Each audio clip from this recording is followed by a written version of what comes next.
Hello guys, welcome back to the study. This is Dheeraj Kumar. आज हम करने वाले हैं, देखो, इंपॉर्टेंट से वन वर्ड सब्स्टिट्यूशन। और ये कोई मतलब फालतू के वन वर्ड नहीं है, मैं आपके लिए बहुत लगातार मेहनत कर रहा हूँ। और एक चीज बता दूं कि प्रीवियस एग्जाम में जितने भी क्वेश्चन पूछे गए ना, मैं बहुत मेहनत कर करके आपको देते जा रहा हूँ, ठीक है, इकट्ठा कर करके। तो इसमें हम लोग करेंगे कोस्ट गार्ड, एयरफोर्स, नेवी, इन तीनों एग्जाम में जितनी वन वर्ड अभी तक पूछी गई है मोस्टली, ठीक है, क्योंकि आपको भी पता वन वर्ड तो एक एक करके पूछा जाता है, तो फिर बहुत कम वन वर्ड होते हैं। फिर भी 50, 60, 70 जितने भी होंगे, मैं धीरे धीरे 25-25 करके आपको देते जाऊंगा, क्योंकि आपको भी पता है कि बहुत सारे 3-4 साल के क्वेश्चंस को एक दिन के अंदर मतलब करने बैठो तो सिर्फ वही पूरा दिन कर पाएंगे। तो इसके अलावा और भी कुछ पढ़ाना होता है, तो 25-25 करके मैं आपको वीडियो में दे दूंगा, ठीक है। तो अभी 25 वन वर्ड करेंगे हम लोग, जो कि इंपॉर्टेंट है और रिपीटेड है, रिपीट किए जाते हैं प्रीवियस ईयर के क्वेश्चन मोस्टली।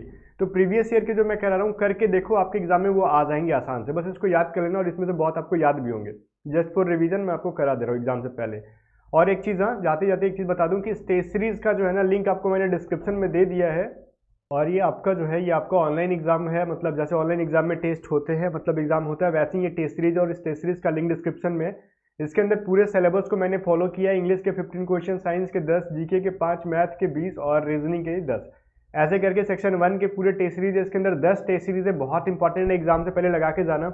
श्योर है कि आप जो है इसके अंदर गाइस 55 प्लस स्कोर कर जाओगे आउट ऑफ 60, ठीक है, अगर पढ़ाई के साथ में इस टेस्ट सीरीज को लगा लेते हो तो, ठीक है ना। चलो तो विदाउट वेस्टिंग टाइम स्टार्ट कर लेते हैं हम लोग क्लास को। और हाँ, कोई भी टेस्ट सीरीज बाई करने में प्रॉब्लम आए तो एक व्हाट्सअप कर लेना 7279047787। किसी भी टाइप का प्रॉब्लम आ रहा है टेस्ट सीरीज के पेमेंट के रिगार्डिंग या फिर किसी भी टाइप का, तो इस व्हाट्सअप पे कर लो, आपकी पूरी मदद की जाएगी। तो अभी गाइस देखो, यहाँ पे अपना पहला क्वेश्चन क्या कहता है, to cut something into two pieces. बहुत सारे क्वेश्चन आपने पहले पढ़े होंगे, ठीक है, ऐसा नहीं कि कुछ नया दिखने के लिए, ये तो ऑलरेडी प्रीवियस ईयर है ना, तो बस रिवीजन करो। कोई भी ये क्या करना है, पहला question, to cut something into two pieces, मतलब एक चीज है, मान लो ये फल है, इसको हमने काट दिया, दो पीसेज में काट दिया। अब ये जरूरी नहीं है ना कि दोनों इक्वल होना चाहिए, सिर्फ वो दो पार्ट में, ये आप मान लो इसको हम इस तरीके से काट के छोटा पार्ट और ये बड़ा काट निकाल दिया, बड़ा पार्ट निकाल दिया, तो बस दो पीसेज में कटना चाहिए, उसको हम लोग सीवियर कहते हैं। और ये दोनों को अगर इक्वली पार्ट में काटे तो उसको बाइफर्केट कहते हैं, ठीक है। तो ये दोनों चीजें याद रखना, आप लोग एग्जाम में पूछे जाते हैं। तो इसका करेक्ट आंसर क्या हो जाएगा, सीवियर, ठीक है, ऑप्शन नंबर बी इसका करेक्ट आंसर है। आगे देखो, act of deceiving somebody in order to make money. अब यहाँ पे डिसीविंग मतलब याद रखो, ये आपको एंटोनिम सिनोनिम में दे सकता है। डिसीव मतलब होता है धोखा देना, ठीक है, क्या होता है, धोखा देना। अब यहाँ पे किसी को धोखा देना पैसे बनाने के लिए, मतलब पैसे कमाने के लिए। तो किसी को धोखा देते हो तो उसको क्या कहते हैं हम लोग, फ्रॉड कहते हैं। रॉबरी तो पता है, डकैती होती है, थिफ्ट मतलब चोरी होती है, पिक पॉकेट मतलब पॉकेट मारना किसी का। तो बस बेवकूफ़ तो बना रहे हो नहीं, इन तीन कामों में तो आप बेवकूफ़ नहीं बना रहे हो, सीधे चोरी कर रहे हो कहीं ना कहीं।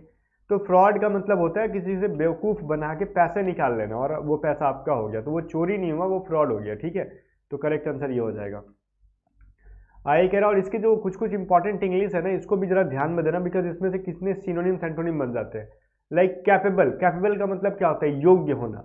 Of being understood in either of two or more possible senses and therefore not definite, ठीक है।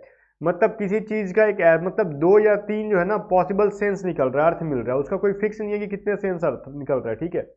मतलब कोई एक वर्ड है, कोई एक वर्ड है जिसका कुछ फिक्स जो है मीनिंग नहीं निकल रहा है, तो वो क्या है, अस्पष्ट है, कुछ भी स्पष्ट नहीं है, अस्पष्ट कहते हैं ना हम लोग उसको, तो उसको कहते हैं हम लोग एम्बिगस। एम्बिगस का मतलब होता है, ये देखो, एम्बिशियस अलग चीज है और एम्बिगस अलग चीज है। एम्बिशियस मतलब होता है योजनावान, महत्वपूर्ण, और एम्बिगस का मतलब होता है दो या फिर दो से अधिक अर्थों वाला, जो कि क्लियर ना हो कुछ भी, तो उसको अस्पष्ट कहते हैं, ठीक है, अनसर्टेन, अनक्लियर, ठीक है, वही चीज है। Anything which is no longer in use, कोई भी चीज जो अब नो लॉन्गर का मतलब जो चीज अब यूज में ना हो या फिर अब नहीं प्रचलन में ना हो, उसको कहते हैं नो लॉन्गर इन यूज, ठीक है। तो जो चीजें अब यूज में नहीं है उसको कहते हैं ऑब्सोलेट, मतलब वो चीजें पुरानी हो गई, अब वो यूज में नहीं है, ठीक है। तो करेक्ट आंसर क्या हो जाएगा इसका, ऑब्सोलेट, याद रखना आप लोग। और जो 500 जीके की पीडीएफ कह रहे थे, तो आपकी आज जो है, मतलब आज कहने का मतलब आज डेट जो भी है आपका 10 तारीख है, तो 10 मार्च को जो है ना आपको आज शाम तक 500 की जो है पीडीएफ मिल जाएगी। और ये जाते ही 50-60 क्वेश्चन कंप्लीट हो जाते हैं वन वर्ड की, तो एक ही में इसकी पीडीएफ मैं आपको दे दूंगा टेलीग्राम चैनल पे। तो टेलीग्राम चैनल का लिंक डिस्क्रिप्शन में, या फिर टेलीग्राम पे सर्च करो @A to Z स्टडी, वहाँ पे आपको पीडीएफ मिल जाएगी, ठीक है, ये पूरा कंप्लीट हो जाने के बाद ही, बीच बीच में नहीं। अब देखो ये चीज क्या है, a person coming to a foreign land to settle there, और ये एक दूसरा है one who goes to settle in another country. अब ये दो चीजें हैं, दोनों में सेटल और गोज का बहुत सारा अंतर है। इन दोनों का अंतर क्या है ना, देखो एक होता है एमिग्रांट और एक होता है इमिग्रांट, जो कि दोनों में आपको दिख रहा होगा, ये इमिग्रांट और एमिग्रांट, इन दोनों में फर्क क्या है मैं चीज आपको बता दे रहा हूँ। देखो जब भी कहेगा ना कि कमिंग टू सेटल और एक रहेगा गोज टू सेटल, ठीक है, इन दोनों के अंदर सेटल हो रहा है, एक तो आ रहा है और एक जा रहा है, ठीक है। कमिंग टू सेटल का मतलब होता है ना कि किसी और कंट्री से अपने कंट्री में आना, और goes to settle another country मतलब अपने कंट्री से किसी और कंट्री में जाना। तो जब भी मान लो ये हम किसी और कंट्री से अपने कंट्री में आ रहे हैं तो क्या करते हैं, वो रिटर्न हो रहे हो, आप अपने इंडिया में आ रहे हो, ठीक है। अपना कंट्री क्या है, इंडिया। याद करने का तरीका मैं याद करवा रहा हूँ। जब भी इंडिया वापस आ रहे हो आप, कमिंग हो रहा है ना यहाँ पे, इंडिया वापस हो रहे हो, तो इंडिया को आई से लिखते हैं, तो उस इमिग्रांट का स्पेलिंग आई से होगा, ठीक है। और जब जा रहे हो अपने कंट्री से दूसरे कंट्री में, तो हम लोग समझ लो इंग्लैंड जा रहे हैं, तो इंग्लैंड क्या होता है, ई से होता है, तो वो वाला ई क्या होता है, इमिग्रांट हो जाता है। दोनों का मतलब होता है प्रवासी, ठीक है, यहाँ से जाना और वहां से आना, ठीक है। उस देश से आप प्रवास होकर अपने देश में आ रहे हो और अपने देश से दूसरे देश में जा रहे हो, ठीक है ना। तो दोनों में फर्क, ये चीज मैंने बता दी, आप समझ लो। जब भी गोज रहेगा तो ई से इंग्लैंड जा रहे हो, और कमी रहेगा तो आई से इंडिया में वापस आ रहे हो, ठीक है। आप समझ गए होंगे। नेक्स्ट क्वेश्चन देखते हैं क्या है। अब question number 7, belonging to all parts of the world, मतलब पूरे दुनिया में क्या करना, पूरी दुनिया से संबंध रखना। बिलोंगिंग का मतलब संबंध रखना, इसका मतलब क्या होता है भाई, जो इंसान कॉस्मोपॉलिटन हो, मतलब विश्व मित्र कहते हैं इसको, ठीक है। विश्व मित्र मतलब जो कि हर कोई को, मित्र ऐसे लिखते हैं ना, विश्व मित्र, जो हर मतलब हर किसी से, ठीक है, क्या करता हो, संबंध रखता हो। Belonging to all parts of the world, पूरे दुनिया का क्या है, मतलब एक तरीके से समझ लो वो अपना मित्र समझता हो, जो तो उसको कॉस्मोपॉलिटन कहते हैं हम लोग। One who walks on ropes, जो रोप्स पे चलता हो, रोप्स का मतलब क्या हो गया, रस्सी, ठीक है, रस्सियों पे चलता है, जो आपने सर्कस में देखा होगा, स्टैंड लगा के, या इस रस्सी के ऊपर एक लड़का चल रहा होता है, ठीक है, ऐसे से हाथ लाठी ले लेके चलते जाता है, तो उसको हम लोग कहते हैं क्या, एक्रोबैट। एक्रोबैट का मतलब होता है रस्सियों पे चलने वाला। क्या होता है भाई, रस्सियों पर चलने वाला। आगे देखो, क्वेश्चन नंबर 9 कह रहा है the study of the origin and history of words, ठीक है। ये स्टडी कर रहे हो किस चीज का, ऑरिजिन या फिर हिस्ट्री, मतलब उसका मूल कहाँ से है, उसका मतलब कहाँ से उत्पत्ति हुई है, या फिर उसका इतिहास क्या है। वर्ड्स का मतलब किस चीज का इतिहास के बारे में पढ़ रहे हैं भाई, वर्ड्स मतलब शब्दों का निर्माण जो होता है वो कैसे हुआ है। तो शब्दों के निर्माण का जो विज्ञान होता है वो उसको एटिमोलॉजी कहते हैं। क्या कहते हैं हम लोग, एटिमोलॉजी। तो ये चीज जरा याद रखना। आगे कह रहा है the study of maps. Maps मतलब नक्शा, नक्शे को बनाने वाले को, या फिर सॉरी अध्ययन करने को कार्टोग्राफी कहते हैं, और जो नक्शा बनाता है उसको कार्टोग्राफर कहते हैं, ठीक है। ये लिख लो, कार्टोग्राफर मतलब नक्शा बनाने वाला। वन हु ड्रॉ मैप्स, ठीक है, जिसको हम लोग वन वर्ड आता है, वन हु ड्रॉ मैप्स, ठीक है, तो वो होता है कार्टोग्राफर। और या फिर the study of maps, cartography, both are different, ठीक है। एक्सट्रीम और इरेशनल फियर ऑफ हाइट, ठीक है, मतलब बहुत ज्यादा डर लगना किस चीज से, हाइट से, ऊंचाई से डर लगता हो, उसको एक्रोफोबिया कहते हैं। एक बीमारी है जो कि वन वर्ड में पूछा जाता है। क्लास्ट्रोफोबिया भी पूछा जाता है एग्जाम में, इसका मतलब होता है बंद जगहों से डर, ठीक है। अब देखो ये क्लोज या फिर कन्फाइंड प्लेस दे देगा आपको ऑप्शन में, मतलब क्वेश्चन में, फियर ऑफ क्लोज या फिर कन्फाइंड प्लेसेस उसको कहते हैं क्लास्ट्रोफोबिया, और ऊंचाई से डर लगता है तो उसको एक्रोफोबिया कहते हैं। The first model of a new device, देखो बहुत सारी चीजें बनती है, लाइक मोबाइल बनता है लॉन्च होने से पहले एक छोटा सा, उसका मतलब क्या बनता है, एक मॉडल बनाते हैं मार्केट में लाने से पहले, या फिर कोई कार बन रहा है तो उसका एक डिजाइन छोटा सा तैयार करते हैं दिखाने के लिए, ठीक है, तो उसको हम लोग प्रोटोटाइप कहते हैं। मतलब पहला मॉडल जो तैयार होता है किसी भी डिवाइस का, उसको प्रोटोटाइप कहते हैं हम लोग। अब building where an audience sits, जहाँ पे ऑडियंस बैठते हैं उसको ऑडिटोरियम कहते हैं, तो सिंपल सा है। A Greek mythological horse with wings, मतलब एक ग्रीक का जो है ना, एक मतलब एक मान्यता है, मिथोलॉजिकल मतलब मान्यता जो एक्चुअली में है नहीं, बस वो सिर्फ मान्यताएं हैं। जैसे हम लोग बोलते हैं ना कि बहुत सारी मान्यताएं हैं, अब वो बहुत सारी चीजें नहीं है फिर भी हम मानते हैं, ठीक है। जैसे बच्चों को डरवाने के लिए अलग अलग कहानियां सुनाते हैं कि भालू आता था ढोलक बजाता था, तो एक्चुअली भालू आके ढोलक तो बजा नहीं रहा था, बस हम लोग सुना देते हैं कहानी। तो वैसी उनकी मान्यताएं हैं कि एक मतलब पंखों वाला घोड़ा, तो पंखों वाला घोड़ा किसी ने देखा नहीं है, वो उनकी मान्यताएं हैं, तो उसको हम लोग पिगैसस कहते हैं, पिगैसस, जो कि एग्जाम में पूछा गया था। आई कह रहा फोर फुटेड एनिमल, चार पैरों वाला एनिमल उसको क्या कहते हैं, क्वाड्रपेड, मतलब क्वार्टरपेड मतलब चार पैरों वाला। टेट्रापेड हो गया, इसका मतलब तीन पैरों वाला। वहीं पे क्या हो गया, डबल पेड मतलब डबल पेयर वाला।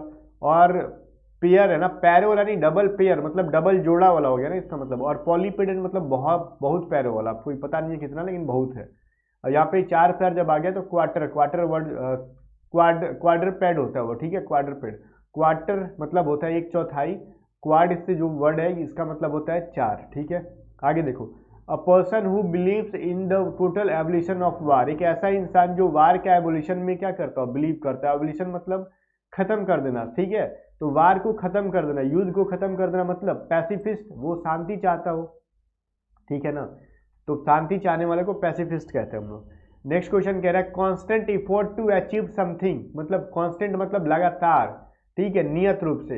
एफर्ट मतलब प्रयास, किसी चीज को पाने के लिए, अचीव करने के लिए, तो उसको क्या कहते हैं, लगातार, लगन होना ना। इसको मतलब पढ़ाई में लगन है, मतलब वो पढ़ रहा है कि जॉब लेने की, उसको लगन है भाई, तो उसको प्रिजर्वेंस कहते हैं, मतलब लगन लगना, लगन होना, किसी चीज में मन लगना, लगन होना होता है ना, उसको प्रिजर्वेंस कहते हैं, ठीक है। आगे देखो, वन हु कलेक्ट्स क्वाइंस, ठीक है, एक ऐसा इंसान जो क्वाइंस को कलेक्ट करता हो, सिक्कों को कलेक्ट करता हो, उसको क्या कहते हैं हम लोग, न्यूमिस्मैटिक, ठीक है, मैटिस्ट, न्यूमिस्मैटिस्ट कहते हैं उसको। और न्यूमिस्मैटिक का मतलब होता है सिक्कों, मतलब क्या कहते हैं हम लोग उसको, सिक्कों का अध्ययन, ठीक है। और जो क्या करता हो, कलेक्ट करता हो, उसको न्यूमिस्मैटिस्ट कहते हैं, ठीक है। जैसे आर्टिस्ट, आर्ट मतलब कला, और आर्टिस्ट मतलब कलाकार, तो आईएसटी लग गया तो वो इंसान को पता चल रहा है आईएसटी लग रहा है, वो सिक्कों को संग्रहण करने वाला है। नेक्स्ट क्वेश्चन कह रहा है custom of habits of a particular group, ठीक है। कस्टम्स और हैबिट्स मतलब प्रथाएं, किसी पार्टिकुलर ग्रुप की जो प्रथाएं होती हैं उसको मोर्स कहते हैं, ठीक है। मोर्स का मतलब होता है किसी भी पार्टिकुलर ग्रुप का, या फिर कहते हैं ना यहाँ पे किसी भी कम्युनिटी का, वहाँ का ग्रुप का या फिर कम्युनिटी कह लो, उनका कुछ प्रथा होता है, पूजा पाठ से लेके या फिर किसी भी टाइप का प्रथा हो। इंडिफरेंस टू प्लीजर और पेन, इंडिफरेंस का मतलब होता है उदासीन, और प्लीजर हो चाहे पेन हो, उसको दुख हो चाहे दर्द हो, ये सुख हो या फिर सुख या फिर दर्द, दोनों में वो क्या है, उदासीन है, उसको कोई मतलब नहीं है, उसको हम लोग स्टोइसिज्म कहते हैं, ठीक है ना। वो उदासीन है, उसको मतलब नहीं है, सुख में दुख में सब एक जैसा, उसको मतलब क्या कहते हैं, न्यूट्रल है वो, तो उसको कहते हैं स्टोइसिज्म, उसी को कहते हैं हम लोग, ठीक है। आगे देखो, one who is beyond reforms, beyond का मतलब जो परे किसी चीज का, रिफॉर्म मतलब सुधार कर पाना, जो चीज सुधार ना हो पाए उसको इनकॉरिजिबल कहा जाता है, ठीक है। नेक्स्ट क्वेश्चन कह रहा है one who secretly listen to talk of others, मतलब सीक्रेटली लिसन्स का मतलब होता है चुपके से सुनना, टॉक ऑफ अदर्स किसी और की बातों को जो सुनता हो उसको एवेसड्रॉपर कहते हैं, ठीक है। एवेसड्रॉपर का मतलब होता है चुपके से किसी की बातों को सुनना। आगे क्वेश्चन है one who believes in no government and therefore incites disorder in a state, मतलब कह रहे ना एक ऐसा इंसान जो मतलब किसी स्टेट में वो चाहता ही नहीं हो ना कि वो सरकार हो, किसी की भी सरकार हो, किसी की सरकार को जो नहीं चाहता है उसको हम लोग कहते हैं एनार्चिस्ट, मतलब अराजक कहते हैं इसको, अराजक, ठीक है। तो अराजक कहा जाता है। और इस सिचुएशन को अराजकता, मतलब जिस देश में, किसी स्टेट में, किसी पर्टिकुलर जगह पे कोई सरकार नहीं हो, उस स्टेट को क्या कहते हैं हम लोग, अराजकता। और वहां पे जो इस थिंकिंग वाला इंसान को एनार्चिस्ट कहते हैं, और इसको जो अराजकता को एनार्ची कहा जाता है, ठीक है, एनार्ची। ये एक सिचुएशन है जहाँ पे कोई गवर्नमेंट ना हो और जो ऐसा सोचता हो उसको एनार्चिस्ट कहा जाता है, ठीक है। अब अगला क्वेश्चन है द नंबर ऑफ पेरेंट और नियर रिलेटिव, ठीक है, सॉरी नंबर नहीं है, फिर मर्डर है, मैंने गलती रीड कर दिया यहाँ पे। द मर्डर ऑफ पेरेंट और नियर रिलेटिव, जो अपने पेरेंट्स की जो या फिर अपने सगे संबंधों का क्या करता हो, हत्या कर देता हो, उसे क्या कहा जाता है, ये चीज पूछा जा रहा है। तो ये कहा जाता है पैरिसाइड। पैट्रीसाइड मतलब पिता का हत्या होता है, ठीक है। और फ्रैट्रीसाइड, सॉरी यार, ठीक है, कुछ गलती नहीं है। पैट्रीसाइड मतलब पिता का हत्या, पैरिसाइड का मतलब हो गया आपके पेरेंट्स का हत्या, माता पिता दोनों का। मैट्रीसाइड आपको वर्ड से ही समझ में आ जा रहा है, माता की हत्या। होमिसाइड तो ह्यूमन की हत्या हो गया। और एक फ्रैट्रीसाइड मतलब होता है भाई का हत्या, ये मतलब काफी मिलता जुलता वर्ड है, याद करना होगा। तो करेक्ट यहाँ पे क्या हो जाएगा, पैरिसाइड। देखो पैरिसाइड मतलब माता और पिता दोनों की हत्या कर देना। Animal who lives in herds, herds का मतलब झुंड होता है, ठीक है, झुंड। तो जो एनिमल झुंड में रहता है उसको ग्रीगेरियस कहा जाता है, ठीक है। क्या कहा जाता है भाई, ग्रीगेरियस कहा जाता है। तो ये जो थे आपके 25, और आज भी वीडियो लेंदी हो जाएगा फिर, तो बाकी हम लोग नेक्स्ट पार्ट में पढ़ेंगे। अदरवाइज वीडियो बहुत लंबा हो जाता है तो बच्चे बोर हो जाते हैं, वो देखना पसंद नहीं करते, ठीक है। और इतना देर तक मतलब कंसंट्रेशन बढ़ा के नहीं पढ़ पाते, तो कोई बात नहीं, नेक्स्ट वीडियो में करेंगे। तब तक के लिए टेस्ट सीरीज को बाई करो, टेस्ट लगाओ, ऑनलाइन टेस्ट है, काफी मजा आएगा, निगेटिव मार्किंग बिल्कुल भी नहीं है इसके अंदर। और रैंक आपको पता चल जाएगी। इसके अंदर वीडियो सोल्यूशन आपको मिल जाएगा। जो भी बाई करने में प्रॉब्लम आ रही है तो मैंने व्हाट्सअप नंबर दे ही दिया 7279047787। इसके ऊपर कॉन्टैक्ट कर लो, मैसेज करना, फोन मत करना, ठीक है, व्हाट्सअप करना और आपकी पूरी मदद की जाएगी। मिलते हैं नेक्स्ट वीडियो में, तब तक के लिए टेलीग्राम चैनल को ज्वाइन कर लो, सबका लिंक डिस्क्रिप्शन में है।